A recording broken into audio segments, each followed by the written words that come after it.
Recently, I went bowling with a group of youth. A couple of the kids that came didn't want to participate. They had zero interest in bowling and preferred to just sit there and watch. What would you have done in this situation? How might you have tried to convince them to join in the fun? Play is an essential part of a child's life for their overall health, their learning, and their well-being, particularly during times of stress. As kids get older, play helps parents and their children stay connected as they venture out and explore the new roles that they're taking on during these teenage years. If your teenager has resisted participating in family activities in the past, you might feel discouraged. Maybe you've been tempted to give up. Many parents want to have a deeper, more playful relationship with their kids, but for one reason or another feel like it's unattainable. In this video, I'll talk about some of the common misconceptions that get in the way of quality time with our teens. Myth number 1, teenagers don't want to spend time with their parents. Adults are under the impression that teenagers don't want anything to do with them. That's actually not true. When we talk to teenagers and when we promise them that their parents will never hear their answers, teenagers actually tell us that they want more time with their families. They want time with their parents. It's where they feel safe to explore and figure out who they are and have new experiences where they can fail and still be accepted. Now, I understand that there are plenty of families where it's not safe to fail. Lots of times we can be critical as parents, or we remind them about all the places where they're falling short. We even question their decisions. That doesn't make playtime fun. Kids won't make time for that. In general, when we create a safe space, kids and teenagers crave time with their families. Myth number 2 is that spending more time at home together will make a family more connected. Parents often don't recognize that just being home, being under the same roof, that's actually not enough to build a strong relationship with our kids. To really connect, we need to interact. We need to make plans and be intentional. Lots of times our teenagers don't want to hang out because their friends have things that are planned and that are going to happen, and we don't. As parents, we think, oh, hanging out, great. Stay home tonight, and that will mean we'll be together. Kids, on the other hand, say, wait a second. You mean I could be out with my friends, driving around, meeting people, getting food, going to the basketball game, or I could just stay home? It's a no-brainer. They're going to go out with their friends. If our goal is connection, we should focus on creating opportunities for joint play or recreation, in addition to individual or parallel recreation. Let's define those terms. Individual recreation are those things that we do all by ourselves or with someone other than our family, like reading a book, playing a game online with friends, or working out. Parallel recreation is what we tend to do most often with our teenagers and our other family members. Those are things that we do together, but there's no communication and there's very little cooperation. A family movie night is a good example, or sitting next to your teen on the couch, but you are each looking at your own phones. The tricky thing with parallel leisure is that it gives the implication that families, couples, parents, and children are all playing together.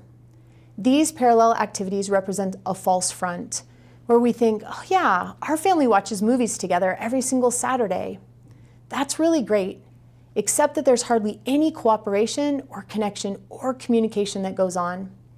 So, although those activities are fine and good, we don't actually want parallel play to be the primary source of recreation.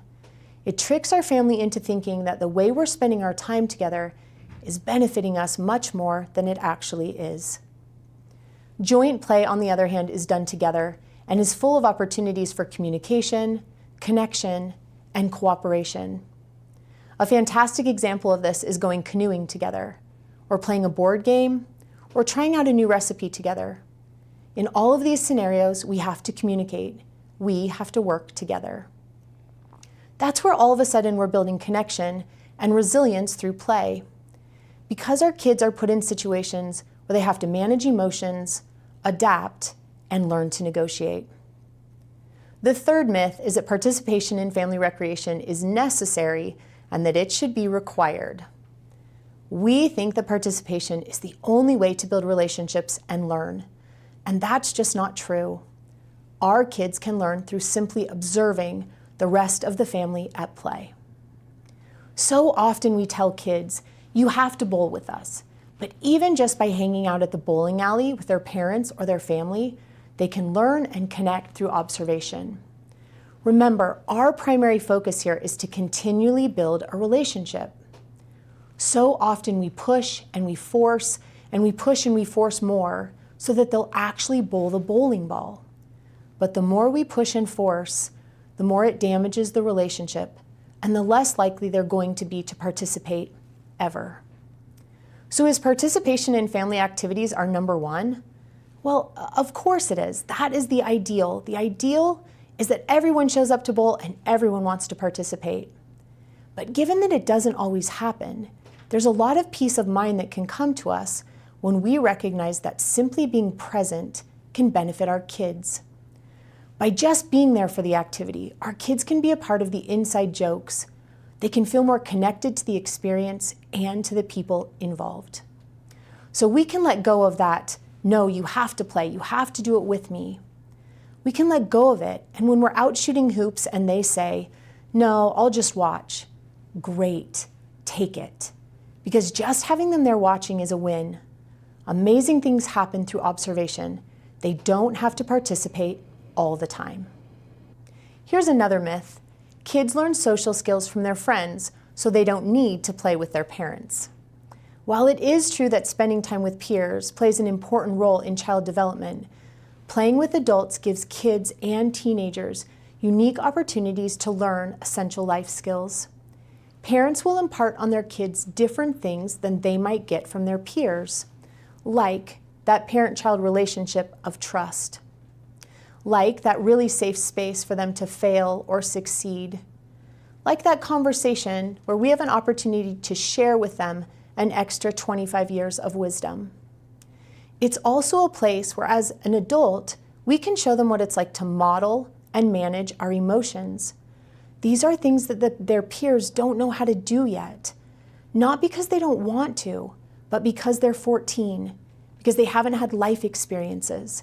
They just don't know. Because of that, they need a relationship with someone who does.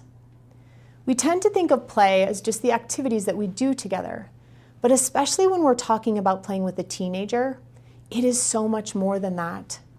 It's an opportunity to influence them, an opportunity to spark curiosity. When we put our skin in the game and meet them where they are, play becomes a valuable teaching tool. When trying to find ways to have these kinds of experiences with our kids, parents should ask themselves, what values am I trying to live, model, and instill? The activities will manifest themselves if you focus on that principle. For example, if I value communication, then one of the activities I'm most likely to share with my teenagers is listening. This could look like going for a drive and getting a milkshake together, taking a walk to the park to sit on the swings, and just talk. Our 17-year-old daughter recently asked me if I would do a TikTok with her. I am not a fan of doing TikToks. That is so far out of my comfort zone. I recognized that this was an opportunity to demonstrate my values, and I looked at her and said, "This makes me really uncomfortable. Thanks for being patient with me. Let's give it a shot."